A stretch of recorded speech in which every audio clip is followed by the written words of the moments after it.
to episode 162 of Late Night Linux, recorded on the 31st of January 2022.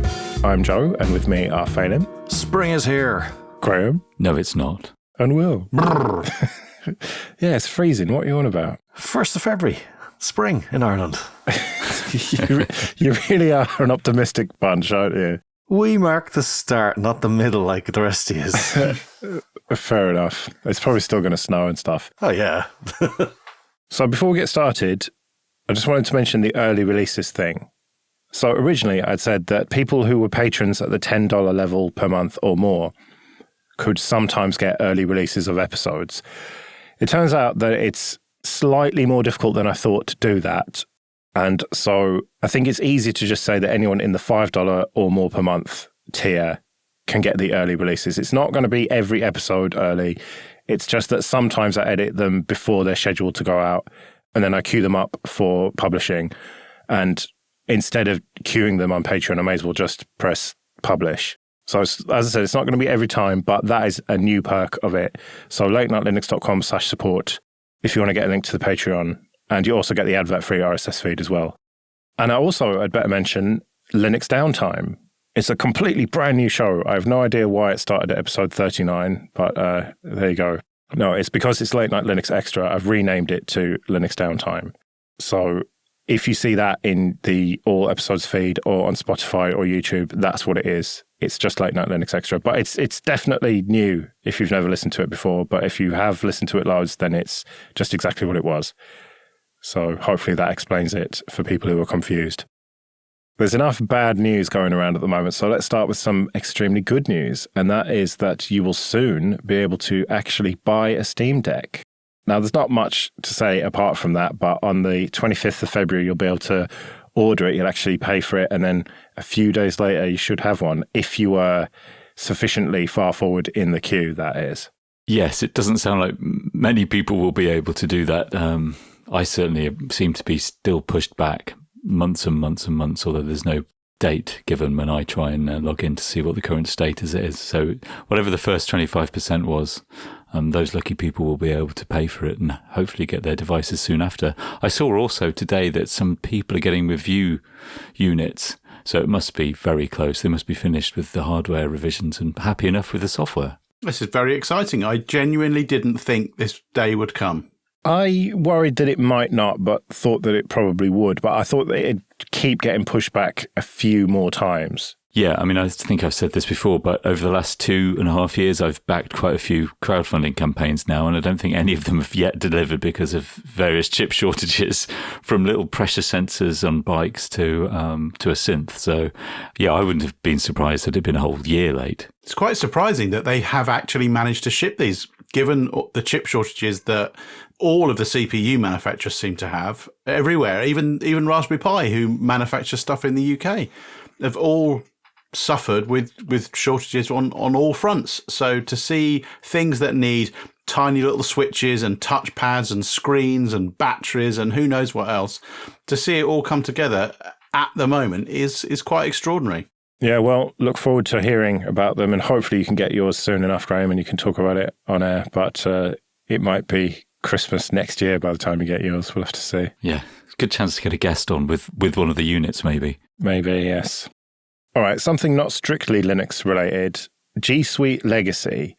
This was a way to get free vanity email from Gmail that you took advantage of, Will. I thought it was very few people, but it turns out it was quite a lot of people.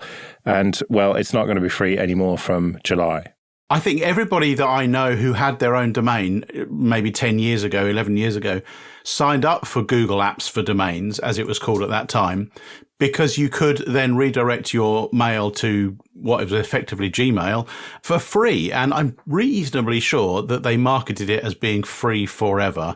But they've had a change of heart now. Now, it does mean that in the last 10 years or so, I have used Gmail without having adverts appear in my inbox. And allegedly, they haven't scanned any of that mail in order to search it and understand what I'm buying. Sure. Now, I think they did say, in fairness, they did say that they'd stopped doing that a few years ago, but yeah, whatever. But yeah, supposedly they haven't had that. So the search is on, really, to try and find something that offers the same ease of use as Gmail, the same services, and the ability to host your own domain within the overall package. We've linked to a couple of blog posts that talk about the options, and people have done some really good research to look at what's available and compare the options. And weirdly, the Microsoft option looks pretty good compared to the others, with one downside, which is that you must host your domain with GoDaddy, which seems just bizarre. What a weird choice, but there we go. So this whole story has been rumbling on for a couple of weeks now, with no real information coming out of Google.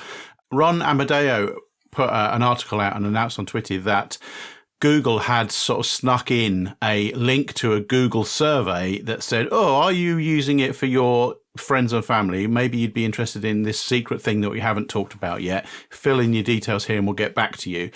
But really, there's been no other information coming out of Google about what it is that you're going to be offered. So I think the choice is like it or lump it. And if you want to pay them, I think £4 a month or something like that for a single email address, then you're very welcome to. Or it's time to start moving and looking for alternative providers. Well, when I stopped hosting my own email because that was just silly, I just went for Namecheap because that is, as the name suggests, cheap. And it seems to do the job. Do they offer the wildcard email addresses that Google offer? No. Yeah, so I use that quite a lot. If I sign up to a new website, whatever it is, I always put whatever the domain is at my email address, so I don't have to, in theory, risk one leak from one website polluting my entire, password cache. But I don't know. I don't think that's a feature I can live without. I've got so many sign-ups at various email addresses, I can't remember what they all are. Well, you could always spin up an XIM server. Well, I have thought about it. Well, yeah, there's a million reasons not to host your own email. I don't think I'm going to go down that route. Ooh. But maybe I'm just going to end up paying Google $5 a month for the privilege. Do you host your own email then, Phelim? Yeah, do, yeah. Company email, personal email, yep. Me too. You're a pair of madmen, honestly. Yeah, you're just losers, the pair of you. I must admit, it's not my main email, but I keep it running. I do have a Gmail address or two. But I still have my postfix running on my server, my CentOS. I shouldn't say that. On my updated CentOS server. It's definitely not 4. No, it's my main email. Yeah, it's fine. Works grand. Fair enough. Yeah, and it is ideal for just those cases that Will's saying when you want to sign up for something and you want to use a wild card. And it's really good as well to see who leaks your emails because, you see that domain coming in as spam from somewhere. Mm. There was an interesting post by Cory Doctorow called "A Bug in Early Creative Commons Licenses Has Enabled a New Breed of Super Predator." This is on Medium. I don't know why he writes on Medium. I think you get paid or something, so fair enough, but Medium. But it's a really great piece. It's quite long, but it's about copyleft trolls. And the early versions of Creative Commons were quite strictly written, and it's enabled people to upload their images to sites like Flickr and put this Creative Commons license on them, but an older version. And then a bunch of people use them, don't get the attribution 100% correct, and then get hit with scary legal letters threatening them $150,000 fines if they don't just pay up the few $100s to make it go away. And it's just unbelievable how shit some people can be. Like, get a proper fucking job. Some of these schemes are really quite clever, the way that they've set these systems up in which to farm pictures out onto the internet and then automate the sending out of these messages, these demands for money. It's kind of quite clever, but they're absolute bastards to do it. But, why not do it? If you are a complete bastard, why not spend a couple of hours writing a script that could bring in thousands of pounds a month? I can imagine that there are lots of businesses out there that see these demands come in and rather than think about it, just pay it. And so on the one hand, they are exploiting legal loopholes. On the other hand, they're exploiting just lazy businesses. But fuck them anyway. I don't think it is lazy businesses because I think most businesses who regularly use images just pay for, is it like Getty Images? There's various services where you can just pay in and get a bunch of images that you've got a license to use. This is more bloggers and stuff who, they're going to the hassle of not just going to Google Images and stealing something. They're trying to find something that's Creative Commons and trying to put the proper attribution links in and stuff. But that can be quite complicated. And so, yes, it is clever, but I don't think it is the fault of the victims here. I think you're victim blaming here, Will. And it's just so shit that Creative Commons, this thing that was supposed to be this amazing opportunity to share stuff properly, is just being abused like this. Thankfully, the more modern versions of Creative Commons have got a 30-day clause in them where, you can actually sort it out once you're notified. But in the early days, there wasn't that provision. So it's just, bam, $150,000 fine, potentially. So be warned. Check the license carefully and make sure that it's a more up-to-date one than these bastards are using. Okay, this episode is sponsored by Linode. Go to linode.com/late-night-linux to get started with $100 free credit. From their award-winning support offered 24/7 365 to every level of user, to ease of use and setup, it's clear why developers have been trusting Linode for projects both big and small since 2003. Deploy your entire application stack with Linode's one-click app marketplace, or build it all from scratch and manage everything yourself with supported centralized tools like Terraform. Linode offers great price-to-performance value for all compute instances, including GPUs, as well as block storage, Kubernetes, and more. Linode makes cloud computing fast, simple, and affordable, allowing you to focus on your projects, not your infrastructure. So go to linode.com/late-night-linux, create a free account with your Google or GitHub account or your email address, and you'll get $100 in credit. That's linode.com/late-night-linux. Let's do some discoveries then. Will, JQ, what's this about?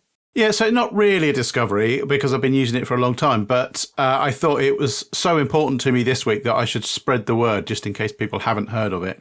If you're interacting with web services that return JSON objects as their results, which a lot of them do, and you want to do that interaction from the command line using, for example, curl, then you often need to parse those JSON objects and get, pull information out of them and act on it.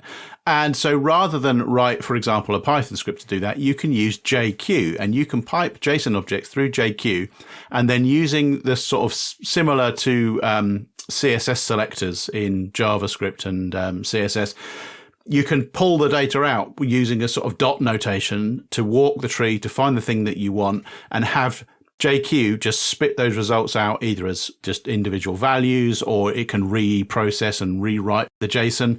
It's just a very, very handy Swiss Army knife of JSON handling to have installed. So do install it and check it out. And there's a good website as well, which lets you interact with it in a sort of in a test way. So you can paste your JSON objects and then try things out in a web browser until you find the exact query that works for you. And then you can just copy and paste it across.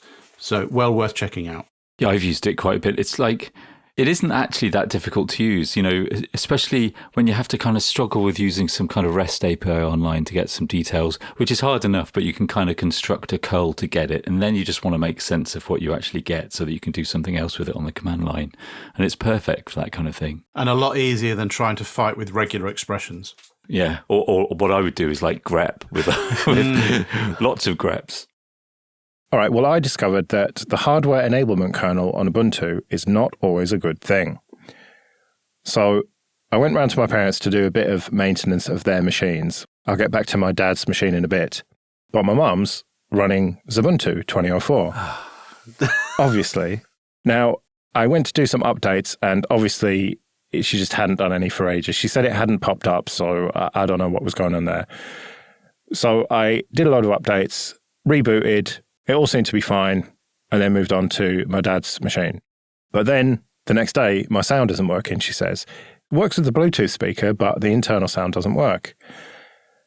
I said, all right, well, I'll come back round tonight then.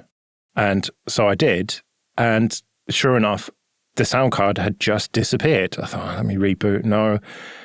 Turns out it just didn't play nicely with the 5.13 hardware enablement kernel. So then I had to fuck around for about, I don't know, at least half an hour, removing the hardware enablement one and going back to the 5.3 or whatever it is that shipped originally, because this laptop's fairly old. But it was a right pain in the ass to like purge all the old kernels and get it working properly so that updates wouldn't fuck it and stuff.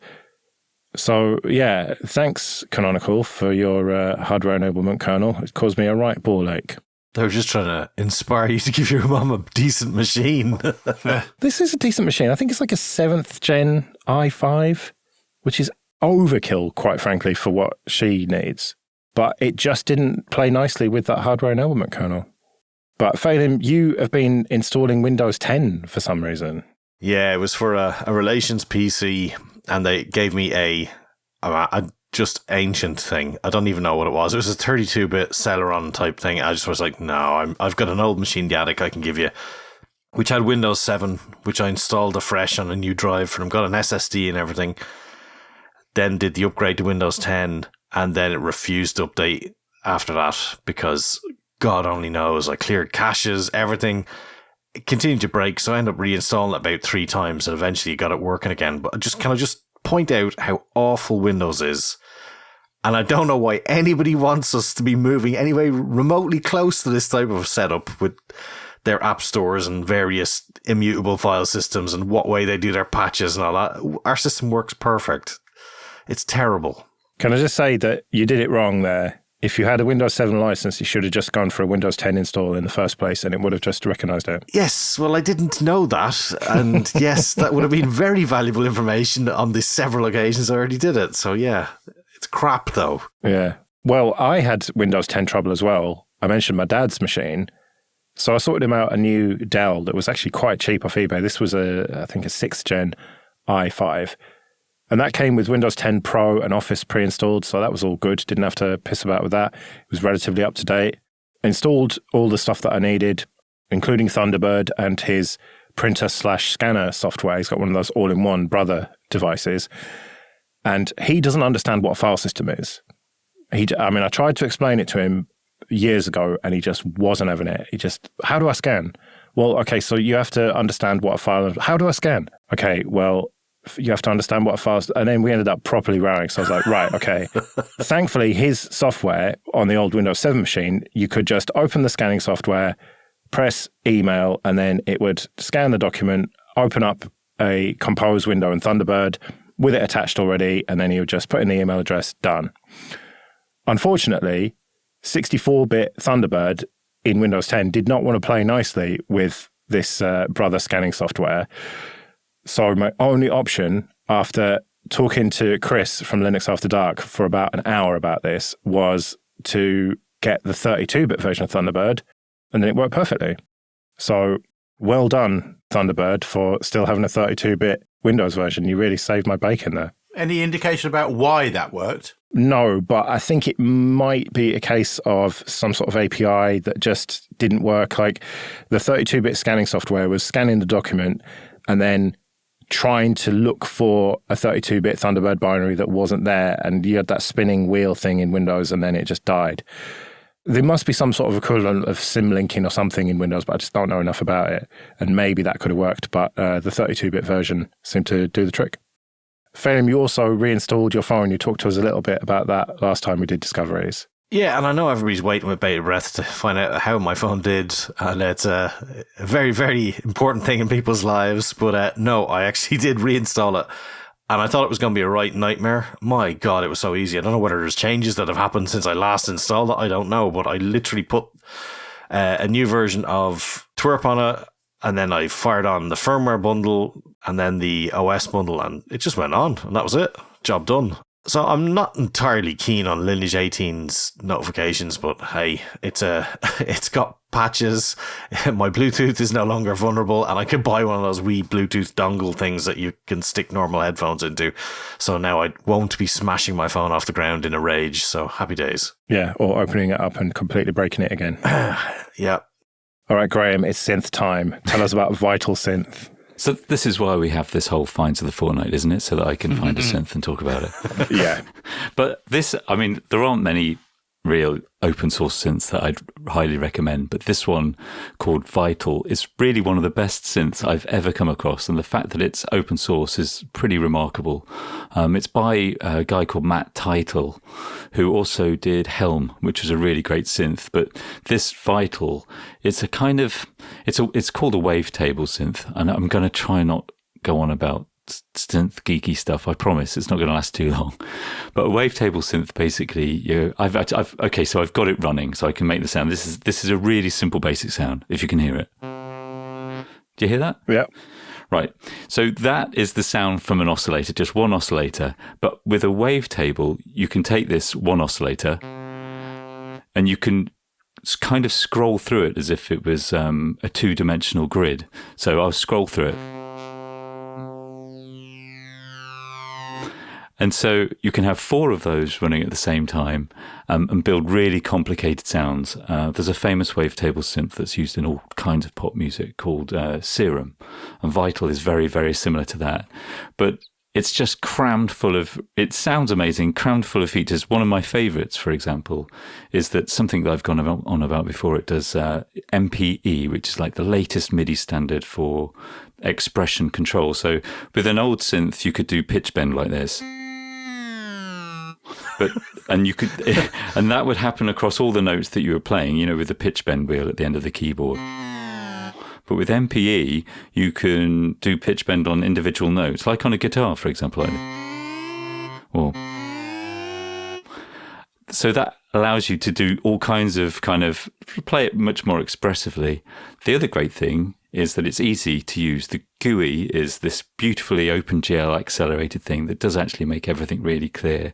If you want to, for example, modulate the sound, so with an LFO that's going wah, wah, wah, wah, wah, you can make that change any other element in the synth by just kind of dragging and dropping as if it was a modular synth with a cable, for example. This is if I do that for a filter. And there's all kinds of, the filters sound great themselves. And you can build really complicated sounds. I could go on and on about it, so I don't want to too much, but that was a very simple, basic sound with a single oscillator, but this is another one that I created earlier. This is a really nice bass patch. See, that's even got some delay on it. The effects are really great. That's got a delay effect. If I just put an arpeggiator on for a second, it's going to work.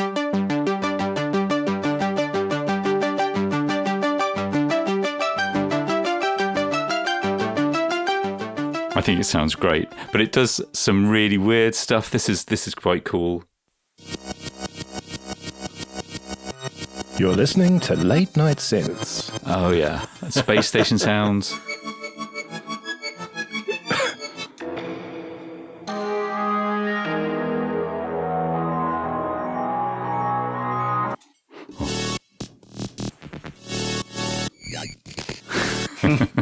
All right, Dead Mouse. It's just a great synth, and he tries to encourage you to create an account where you can then buy kind of subscription models to new presets and updates. But really, this isn't necessary. The code is on GitHub. There are forks that are available that kind of do away with all that. But the packages, even if you download the free version, you get loads of sound and loads of... The wavetable synthesis has been around ever since the very beginning of digital synthesis. There's some famous synths such as the PPG that use them and the Virus. And you can download those wavetables and import them into Vital and make those sounds up as you go along. There's so many resources. You don't need anything else to get started. And it really is one of the best synths you can get hold of regardless of price. And I love it. It's a really great synth, and it runs brilliantly on Linux. So that's actually an open source project that you could easily use the free software version of and still donate to as if it was a subscription. Yeah, there really isn't any kind of obfuscation. Nice. It's great. It's beautifully designed. I mean, it maybe sounds complicated if you've not used synths before, but it's a really good way to get started because the presets are really powerful. You don't even have to kind of design your own sounds. But then when you do, it's also clearly animated. The way that everything kind of changes is animated in the same color, so you can see which parts of the synth are having an effect on other parts of the synth. That's very cool. It's easy to see it in motion than listen to me drone on about it, but it's great piece of software and one of my favorites. Right, well, link in the show notes. And are we also going to put a link to your SoundCloud as well, Graham? I've not updated that in a decade, I don't think. Yeah, that's the problem. You don't actually make anything, do you? You just piss around making wob sounds. That's it. There's too many things to kind of investigate and look into and hack around on to actually record anything. It's true. Yeah, I know exactly what that's like. All right, let's do a quick KDE corner before we get out of here then. Falcon 3.2.0. This is the first release in a year, I understand. Even more than that. I think the last one was March 2019. So wow. It's one of those things, is Firefox going to, become unbearable at some point? It's nice to have another option that isn't just Google Chrome or Chromium. And yeah, I mean, Falcom's quite nice. I actually use it for development work when I'm wanting another browser, just test out a page or whatever. And the dev tools in it are quite good. So it's got some good stuff in there. And they've made a load of bug fixes and updates and stuff. And it's nice to see that it hasn't died, because I quite honestly thought it had. All right. And the 15-minute bug initiative. We've talked about this before, but now it's actually happening. Yeah, so Nate blogged about this. So he's trying to get bugs that affect you within about 15 minutes of use. And he's kind of concentrating on Plasma due to the amount of people that they have to work on these things. And there's a fair quantity of bugs already that he's got a list of about 100 long. And within the space of the first week, they'd cleared down to, I think, 87. And then they're down to 84 now. Obviously, there were some low-hanging fruit they could get rid of easier at the first week. But it's nice to see this, and it's good that they're starting to make progress on, bug fixes that, impact people pretty quickly with, or things that people look past. I mean, I probably look past a lot of bugs I don't even see anymore. So I think it's nice to see that. And in one of his weekly updates, they talk about the SSH in console. That's going to be a great feature that's coming up soon in 2204. And that's where they can change profile based on the remote server that you log into at SSH. So if you need different settings, which I think is quite cool. Yeah, console definitely needed more features. It did. Well, I'm glad you agree. I'll take that as on face value. It's becoming the Emacs of terminals, isn't it? Oh, shut up. Lies. All right, what's this runner help? So KRunner is the sort of Alt spacebar or Alt F2 command running application for KDE. And it used to have a help item back in KDE 4, which unfortunately the way the code was tied together was quite hard to bring on to 5. And what they've decided to do is to make the new one a help plugin. And they've made it quite smart in the fact that you can use either the description of the command you're trying to run, or a first usage, or various, verbs that allow you to give an example of what if you're doing a conversion of two formulas from one to the other. So they have put that in as a plugin-based system now, which will allow you to query the various commands, how they work, descriptions of various sub-commands of the various things, if there's various search terms or whatever. And they've put that in so you can either prefix a command with a question mark, or you can type the word help. And I think they've made it quite discoverable, and it allows you to use lots of things in there that are quite handy to have on command, like especially for unit conversion, I find is quite useful. All right. And the KDE developers have decided they want an excuse to go for a holiday in a lovely part of Italy. Pretty much, yeah. It's the Linux App Summit. So it's not just the KDE developers. There will be all the other ones there too. It's in Rovereto, I think you pronounce it. I'm not entirely sure, but it's in the Trento province. In the Italian Alps, and it's a town known for its wine, coffee, rubber, and chocolate. So make of that what you will. But the call for papers is coming out soon, and hopefully there'll be some updates to that. And they've got a Twitter feed for people to follow on that. So I'm sure there'll be some great talks coming out of that. An absolutely beautiful photo of the town and the Alps in the background. Yeah, it looks all right. Indeed. Well, we'd better get out of here then. We'll be back next week. But until then, I've been Joe. I've been Phelan. I've been Graham. And I've been Will. See you later.